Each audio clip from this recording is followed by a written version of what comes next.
Special crime ইউনিটের officer ACP Verma early morning police কমিশনারের কাছ থেকে ফোন পায় যে মুম্বাই শহরের নাইট বার নাইট দ্য উল এ কিছু ব্যক্তিকে মার্ডার করা হয়েছে এবং যাদের মার্ডার করা হয়েছে তাদের মধ্যে একজন বিশেষ ব্যক্তি রয়েছে যে কিনা মিনিস্টারের পার্সোনাল সেক্রেটারি সারায়ু শেঠ।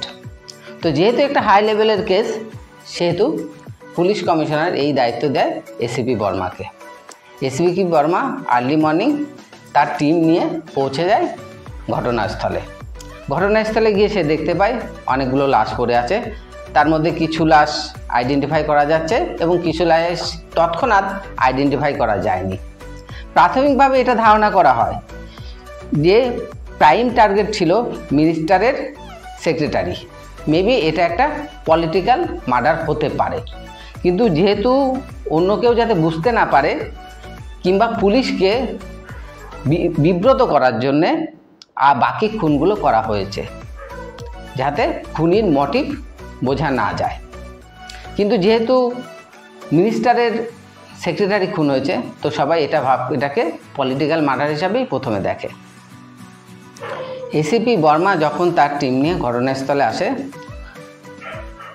যাদেরকে গুলি করা হয়েছিল তাদের মধ্যে একজনকে জীবিত অবস্থায় পাওয়া যায়, তার নাম গোবিন্দকে হাসপাতালে ট্রান্সফার করা হয় এবং পরে তার মুখ থেকেই জানা যায় যে একজন হুডি পরা ব্যক্তি প্রবেশ করে এবং প্রত্যেককে গুলি করে হত্যা করে। পুলিশ গোবিন্দের কাছ থেকে এতটুকু তথ্য পায়। তারপর পুলিশ আবার ঘটনাস্থলের ইনভেস্টিগেট করে।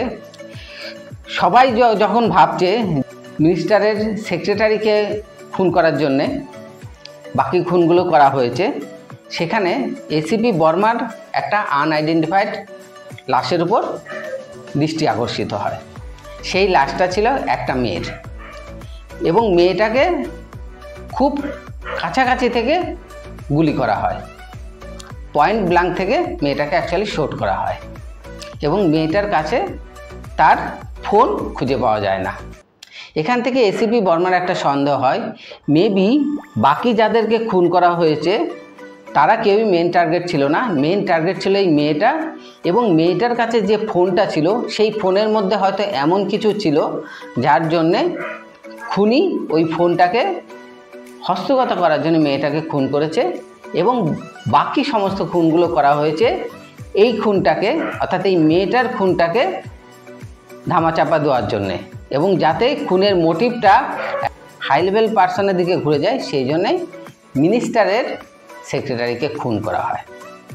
এসিপি বর্মা এবং এসসি ইউনিট অন্যান্য সদস্যরা মেয়েটির সম্বন্ধে খোঁজখবর করে এবং তারা জানতে পারে মেয়েটির নাম ছিল আমিজা। ওই দিন তার অন্য একজন বন্ধু ইরফানের সাথে ওই বারে উপস্থিত ছিল। আমিজা সম্বন্ধে পুলিশ এটাও জানতে পারে আমিজা ছিল একজন এসকর্ট এবং আমিজার আরেক বন্ধু আমিশা, সেও ছিল একজন এসকর্ট। আমিজার মৃত্যুর আগের দিন আমিশাকে ফোনে মেসেজ করে যে আমিজা তাকে কিছু বলতে চায়, কিন্তু দুর্ভাগ্যবশত তার সাথে দেখা হওয়ার আগের দিনই আমিজার মৃত্যু হয়।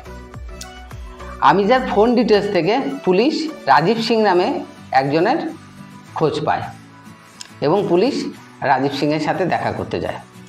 রাজীব সিংয়ের সাথে দেখা করতে গেলে রাজীব সিং জানায় যে আমিজার সাথে রাজীব সিংয়ের একটা বন্ধুত্বপূর্ণ সম্পর্ক ছিল এবং রাজীব সিং আমিজার জন্যে শুধুমাত্র একজন ক্লায়েন্টই ছিল, এর বেশি কিছু না। এরপর এসিপি বর্মা আমিশার খোঁজ করে এবং আমিশার সাথে দেখা করে। আমিশার সাথে একটা কফি শপে দেখা করার সময় সে আমিজার সম্বন্ধে জানতে চায়, এসিপি বর্মা, কিন্তু আমিশা তাকে বলতে দ্বিধাবোধ করে এবং ইতস্তত করতে থাকে। এসিপি বর্মা তার উপর একটু প্রেশার ক্রিয়েট করলে আমিশা একটা কাগজের টুকরো একটা নোট লিখে এসিপি বর্মার হাতে ধরিয়ে দেয় এবং তারপর সেখান থেকে চলে যায়। অ্যাকচুয়ালি আমিশা এটা বুঝতে পেরেছিল যে কেউ বা কারা তার উপর নজর রেখেছে। এসিপি বর্মা দেখতে পায় যে আমিশা ওই কাগজে লিখে রেখে গেছে যে সে 3-4 দিনের জন্য বাইরে যাচ্ছে, বাইরে থেকে ফিরে এসে সে এসিপি বর্মার সাথে দেখা করবে এবং তাকে সমস্ত কিছু জানাবে। এসিপি বর্মা বুঝতে পারে যে আমিষার প্রাণ সংশয় আছে, তাই সে ক্রাইম ডিপার্টমেন্টকে ফোন করে এবং বলে আমিষার ফ্ল্যাটের সামনে পুলিশ মোতায়েন করতে। পুলিশ মোতায়েন তো হয়ে যায়, কিন্তু দুর্ভাগ্যবশত আমিষার ফ্ল্যাটে খুনি পৌঁছে যায় এবং আমিষাকে মার্ডার করে। পরের দিন সকালে পুলিশ খবর পায় এবং পুলিশ আমিষার ফ্ল্যাটে যায়। খুনি আমিষাকে অ্যাকচুয়ালি এমনভাবে খুন করে যাতে দেখে এটা মনে হয় যে আমিষা হয়তো নিজের হাত কেটে সুইসাইড করেছে, কিন্তু এসিপি বর্মা তার বুদ্ধিপ্রখরতার বলে এবং পোস্টমর্টেম ডাক্তারের সাহায্যে এই সিদ্ধান্তে উপনীত হয়ে যায় যে এটা অ্যাকচুয়ালি সুইসাইড নয়, এটা অ্যাকচুয়ালি মার্ডার। এবং তারা নিজেদের খারাপ লাগে, বিশেষ করে এসিপি বর্মার, যে সে যদি আমিষার সাথে দেখা না করতো ওপেনলি, তাহলে হয়তো আমিষা মার্ডার হতো না। সে আমিষার মৃত্যুর জন্য নিজেকে দায়ী ভাবতে থাকে। এসিপি বর্মা এবং তার টিম যখন আমিষার ফ্ল্যাটে তদন্ত করছিল, তখন তারা জয়পুরের ফ্লাইটের টিকিট পায় এবং সেখান থেকে তারা বুঝতে পারে যে আমিষা জয়পুর যাচ্ছিল। আমরা আগেই দেখেছি যে আমিষা এসিপি বর্মাকে একটা চিরকুট লিখে দিয়েছিল যে সে শহরের বাইরে যাচ্ছে 3-4 দিনের জন্য। তখন এসিপি বর্মার সন্দেহ হয়, তাই সে খোঁজ লাগায় যে আমিষা যে ফ্লাইটে জয়পুর যাচ্ছিল ওই ফ্লাইটে আর কোনো মেয়ে, বিশেষ করে আমিষার বয়সী, যাচ্ছে কিনা। তারা ফ্লাইটের লিস্ট থেকে, প্যাসেঞ্জার লিস্ট থেকে এটা জানতে পারে আরও কিছু মেয়ে, প্রায় 8-10 জন মেয়ে, তারা যাদের বয়স টিনেজার, তারা গার্জেন ছাড়া একা একা ট্রাভেল করছে এবং তারা জয়পুর যাচ্ছে। কাহিনী এগিয়ে নিয়ে যাওয়ার আগে এই মেয়েগুলোর সম্বন্ধে একটু বলে নেওয়া দরকার। এই মেয়েগুলোর প্রত্যেকেরই বয়স ছিল অল্প, বিশেষ করে তারা সবাই ছিল টিনেজার। তাদেরকে সিনেমায় অডিশন দেওয়ার নাম করে জয়পুর নিয়ে যাওয়া হচ্ছিল। তাদের সবার কাছ থেকে ফোন নিয়ে নেওয়া হয় যাতে তারা বাইরের কারোর সাথে কন্ট্যাক্ট করতে না পারে। তাদের কারোর সাথেই তাদের মা বাবা বা কোনো লোকাল গার্জেন ছিল না। তাদের সবার সাথে একজন মহিলা ছিলেন তাদের গার্জেন হিসাবে। যেহেতু তাদেরকে তাদের বাড়ির কারোর সাথে যোগাযোগ করতে দেওয়া হচ্ছিল না এবং ফোনও করতে দেওয়া হচ্ছিল না, সেহেতু তাদের সবার মনেই একটা অজানা ভয় কাজ করছিল যে মেবি হতে পারে তাদের সাথে কোনো বিপদ ঘটবে। এসিপি বর্মা তার বাকি 3 জন টিম মেম্বারকে নিয়ে জয়পুর পৌঁছে যায়। জয়পুর পৌঁছে সে প্রথম ক্রাইম সেলের সাহায্য নিয়ে প্রত্যেকটা মেয়ের ফোন নাম্বারকে ট্র্যাকিংয়ে ফেলে দেয়, কিন্তু যেহেতু তাদের প্রত্যেকের ফোন নাম্বার তো বন্ধ ছিল, সেহেতু কাউকে ট্র্যাক করা যায় না। এই মেয়েগুলোর মধ্যে রিমঝিম নামে একটা মেয়ে ছিল। সে নিজের পেটের ব্যথা কথা বলে বাথরুমে যায় এবং আমরা দেখতে পাই যে রিমঝিম তার ফোনটি জমা করেনি। রিমঝিম তার ফোনটি অন করে বাড়িতে ফোন করার জন্য, কিন্তু যেই রিমঝিম তার ফোনটা অন করে তার নোটিফিকেশন চলে যায় ক্রাইম ডিপার্টমেন্টের কাছে এবং সাথে সাথে ক্রাইম ডিপার্টমেন্ট থেকে এসিপি বর্মার একজন সহকারী তাকে ফোন করে এবং রিমঝিম তাকে বলে তাদের লোকেশন, তারা কোথায় আছে বলে সে ফোনটা অফ করে দেয়। অবশ্য পরবর্তীতে সে ধরা পড়ে যায় এবং তার ফোন তার থেকে নিয়ে নেওয়া হয়, কিন্তু এসিপি বর্মার টিম ইনফরমেশন পেয়ে যায় যে তারা কোথায় ছিল। রিমঝিমের সাথে কথা হওয়ার পর এসিপি বর্মার টিম এটা বুঝতে পারে যে তারা কোন এরিয়াতে আছে, সো তারা সেই লোকেশনের উদ্দেশ্যে রওনা দেয়। এরপরে মেয়েগুলোকে জয়পুরে একটা ভিলাতে নিয়ে যাওয়া হয়। সেখানে আমরা দেখতে পাই মিনিস্টারের ছেলে সানি তার কিছু বন্ধুবান্ধব নিয়ে সেই ভিলাতে উপস্থিত হয়েছে, কারণ সানির বিবাহ স্থির হয়েছে এবং বিবাহের পূর্বে সে তার বন্ধুদেরকে নিয়ে ব্যাচেলার পার্টি করার জন্য সেই ভিলাতে এসছে। এই মুহূর্তে এসে আমাদের কাছে পরিষ্কার হয়ে যায় যে এই টিনেজার মেয়েগুলোকে এই ভিলাতে আনা হয়েছে সানি এবং তার বন্ধুদের মনোরঞ্জন করার জন্য। তো রাত যত গভীর হয় ততই মেয়েগুলোর বিপদ বাড়তে থাকে। তাদের প্রত্যেককে মেকআপ দিয়ে রেডি করে আলাদা আলাদা রুমে প্রবেশ করানো হয় সানির প্রত্যেকটা বন্ধুকে আলাদা আলাদাভাবে মনোরঞ্জন করার জন্য। একটা বন্ধুর রুমে আলাদা আলাদা একটা মেয়েকে পাঠানো হয়, কিন্তু তাদের উপর চরম বিপদ ঘনিয়ে আসার আগেই এসিপি বর্মা তার টিম এবং লোকাল পুলিশ ফোর্সকে নিয়ে জয়পুরের সেই ভিলাতে পৌঁছে যায় এবং মেয়েগুলোকে উদ্ধার করে। সো জয়পুর ভিলার এই ঘটনার পরে বেশ কিছু ব্যক্তিকে গ্রেপ্তার করা হয়, যারা কিনা প্রত্যক্ষ এবং পরোক্ষভাবে এই ব্যবসার সাথে যুক্ত ছিল। তো ইন্টারোগেশনের এক পর্যায়ে তাদের কাছ থেকে একটা নতুন নাম বেরিয়ে আসে এবং সেই নামটা হচ্ছে অর্জুন চৌহান। তারা সবাই বলে তারা এই কাজগুলো অর্জুন চৌহানের জন্য করছিল এবং অর্জুন চৌহান হচ্ছে এই ব্যবসার আসল মাথা। তদন্তের এক পর্যায়ে এসিপি বর্মা এটাও জানতে পারে যে আজমা, যাকে কিনা ওলবারে খুন করা হয়েছিল, তার একজন বন্ধু ছিল রিজওয়ান। রিজওয়ান এই পুরো খেলার একটা গুরুত্বপূর্ণ চরিত্র। রিজওয়ানকে ইন্টারোগেট করা হয়। রিজওয়ান ইন্টারোগেশনের একটি পর্যায়ে এটা স্বীকার করে যে ওলবারে যে খুনগুলো করা হয়েছিল সে খুনগুলো অর্জুন চৌহান করেছে এবং সেই খুনের আই উইটনেস, একমাত্র জীবিত আই উইটনেস হচ্ছে রিজওয়ান। অর্জুন চৌহান আসলে রিজওয়ানকেই পাঠিয়েছিল নাইট বারে একটা মেয়েকে খুন করার জন্যে। অ্যাকচুয়ালি খুন করতে পাঠানো হয়েছিল আজমাকেই, কিন্তু রিজওয়ান এটা জানতো না। রিজওয়ান যখন নাইট বারে আসে, সে দেখে সেখানে তার ফ্রেন্ড আজমা বসে আছে এবং তার সাথে তাদের আরও একজন বন্ধু ইরফানও রয়েছে। রিজওয়ান তাকে মারতে দ্বিধাবোধ করে, যেহেতু সে তার বন্ধু। ঠিক ওই সময় অর্জুন চৌহান সেখানে পৌঁছে যায় এবং সে নিজে আজমাকে শ্যুট করে মার্ডার করে এবং আজমার কাছ থেকে আজমার ফোনটা নিয়ে নেয়। এই ফোনের একটা গুরুত্বপূর্ণ ভূমিকা রয়েছে এই সিনেমাতে। তারপরে অর্জুন চৌহান যখন বেরিয়ে আসতে থাকে বার থেকে, ওই বারের মধ্যে যতগুলো লোক ছিল তাদের সবাইকে সে একে একে শ্যুট করে মেরে দেয় এবং তখনই মিনিস্টারের সেক্রেটারি সারায়ু শেঠ তার গুলিতে মারা যায়।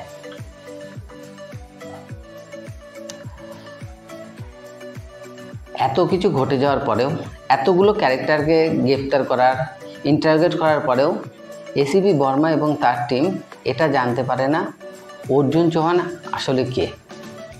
কারণ এই ব্যবসার সাথে যারা যুক্ত তারা সবাই বলে যে তাদের সাথে অর্জুনের ফোনে ফোনে কথা হয়েছে, ফোনেই বিজনেস চলতো, তারা কেউই অর্জুনের চেহারা দেখেনি।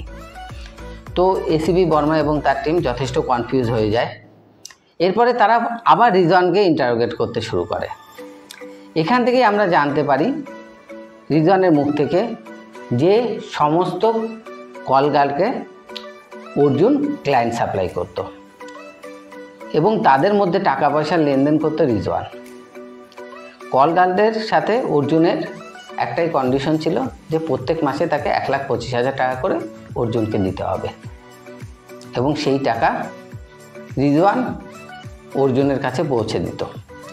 এরপরে এসিপি বর্মা আবার রিজওয়ানকে ইন্টারোগেট করে যে সে যদি অর্জুনকে না দেখে তাহলে কি করে অর্জুনের কাছে টাকা পৌঁছে দিত।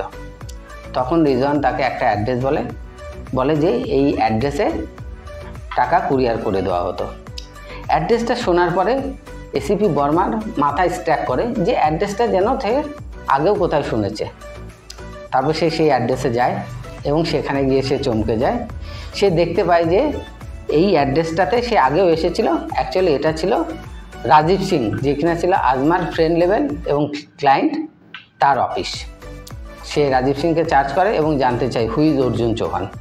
তখন আমরা জানতে পারি রাজীব সিংয়ের মুখ থেকে যে অর্জুন চৌহান অ্যাকচুয়ালি রাজীব সিংয়ের শালা।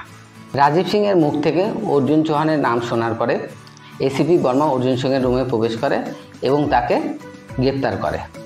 কিন্তু তাকে গ্রেপ্তার করার পর মুহূর্তেই তার সমস্ত ইনভেস্টিগেশনে জল পড়ে যায়, যখন এটা দেখা যায় যে অর্জুন অ্যাকচুয়ালি একজন সাইকোলজিক্যাল পেশেন্ট এবং ডাক্তারের কাছে তার ট্রিটমেন্ট চলছে। তারা তদন্ত করে এবং তারা এটাও জানতে পারে যে জয়পুরে অর্জুন চৌহান কখনো যায়নি, তার কোনো ফ্লাইট এবং টিকিট ডিটেলস খুঁজে পাওয়া যায় না। সিনেমার এই পর্যায়ে এসে আমরা নতুন একটা চরিত্র দেখতে পাই, অর্জুন চৌহানের বোনকে। সে এসিপি বর্মার বিরুদ্ধে প্রতিবাদ করে তার ভাইকে গ্রেপ্তার করার জন্যে। সিনেমা মোটামুটি এখানে 90% শেষ হয়ে যায়। বাকি 10% সময়ে এসিপি বর্মা আসল খুনিকে গ্রেপ্তার করে এবং অনেকগুলো রহস্য উন্মোচন হয়। আসল খুনি কে বা কারা কেন বা তারা অর্জুন চৌহানের নাম নিয়ে খুনগুলো করছিল, কেন অর্জুন চৌহানের নাম নিয়ে একটা হিউম্যান ট্রাফিকের র্যাকেট চালানো হচ্ছিল, কেন আজমা খুন হয়েছিল, কেন আমিষা খুন হয়েছিল। আরও একটা প্লট উন্মোচন হবে যেখানে আমরা দেখতে পাবো পিয়া নামের একটা স্কট মার্ডার হয়েছিল, তাকে কেন মার্ডার করা হয়েছিল এবং যে মার্ডারার তার সাথে আজমার কি রিলেশন ছিল ইত্যাদি আরও ছোট ছোট কয়েকটা ইনসিডেন্ট দেখতে পাবো। যেহেতু এটা একটা ক্রাইম ঘরানার ছবি, এতে এরকম অনেক ছোট ছোট প্লট দেখা যাবে, কিন্তু মূল গল্পটা আমি যেটা বললাম মোটামুটি সেই রকমই। আমি কে বা কারা খুন করেছিল বা কে খুনি সেটা উন্মোচন করলাম না, তাহলে যারা সিনেমাটা দেখবে পরবর্তীতে তাদের ইন্টারেস্টটা শেষ হয়ে যাবে। তবে যদি এমন কেউ থাকে যে সিনেমাটা দেখার স্কোপ পাবে না এবং তার সিনেমার এন্ডিংটা জানতে চায়, সে যদি আমাকে ডিএম করে এবং আমাকে মেসেজ করে, আমি তাহলে তাকে আলাদা করে বলে দেবো যে সিনেমার ফিনিশিংটা কী ছিল। কাহিনীর সারসংক্ষেপ এতটুকুই। এবার আমরা আসি সিনেমার ডিরেকশনের ব্যাপারে। সিনেমার যদিও ক্রাইম ঘরানার ছবি, তবু সিনেমার ডিরেকশনটা ততটা স্ট্রং হয়নি, কারণ এই সিনেমাটা মূলত একজনের কাঁধে ভর করে পুরো সিনেমাটা চলেছে, আর সেটা হচ্ছে one and only Manoj Bajpai. যখনই কাহিনীতে কোনো ইনভেস্টিগেশনে কোনো প্রবলেম এসেছে, তখনই মনোজ বাজপাইয়ের সামনে কোনো না কোনো ক্লু চলে এসেছে অটোমেটিক্যালি, যার সাহায্যে তদন্তটাকে এগিয়ে নিয়ে যাওয়া হয়েছে। ডিরেক্টর সব ক্লু তার আশেপাশে সাজিয়ে রেখেছে। সে যে একজন এসিপি, তার যে নিজস্ব বুদ্ধিমত্তা আছে এবং সেখান থেকে সে নিজের বুদ্ধি খাটিয়ে সে কেসটা সলভ করছে, এরকম মনে হয়নি। আর অভিনয়ের কথা যদি বলি, মনোজ বাজপেয়ীর অভিনয় নিয়ে কোনো কথা বলা যাবে না। সে প্রাচী দেশাই ছিল, কিন্তু প্রাচী দেশাইকে এখানে এমন কোনো মূল চরিত্রে দেখা যায়নি। এখান ক্ষেত্রে আমরা বলতে পারি এটা ওয়ান ম্যান শো। মনোজ বাজপেয়ীর কাঁধে ভর করে পুরো সিনেমাটা চলেছে এবং মনোজ বাজপেয়ী যথেষ্ট চেষ্টা করেছে এই সিনেমাটাকে টেনে নিয়ে যাওয়ার। কিন্তু পুরো একটা 2 ঘন্টা 20 মিনিটের একটা সিনেমা যদি একজন অভিনেতার কাঁধে ভর করে চালানো হয়, তাহলে সেটা একটু কষ্টকর ব্যাপার হয়ে যায় বটে। সো এই ক্ষেত্রে সিনেমাটা একটু দুর্বল হয়ে পড়ে। বাকি সিনেমাটা ওটিটিতে অ্যাভেলেবেল, আপনারা চাইলে জি5-এ দেখতে পারেন। বন্ধুরা, সাইলেন্স 2 সিনেমার এক্সপ্লেনেশন এবং রিভিউ মোটামুটি এটুকুই। আশা করি আপনাদের পছন্দ হয়েছে। আর যদি পছন্দ হয়ে থাকে আমার চ্যানেলটিকে সাবস্ক্রাইব করুন এবং অবশ্যই বেল বাটনে প্রেস করে রাখুন, যাতে পরবর্তী রিভিউ সবার আগে আপনাদের কাছে পৌঁছে যায়। আর অবশ্যই আপনার মূল্যবান মতামত কমেন্টের সাহায্যে আমাকে জানাতে ভুলবেন না। আপনার মতামত আমার কাজকে আশা করি আরও সুন্দরভাবে সাজিয়ে গুছিয়ে করতে সাহায্য করবে। Thank you, have a nice time.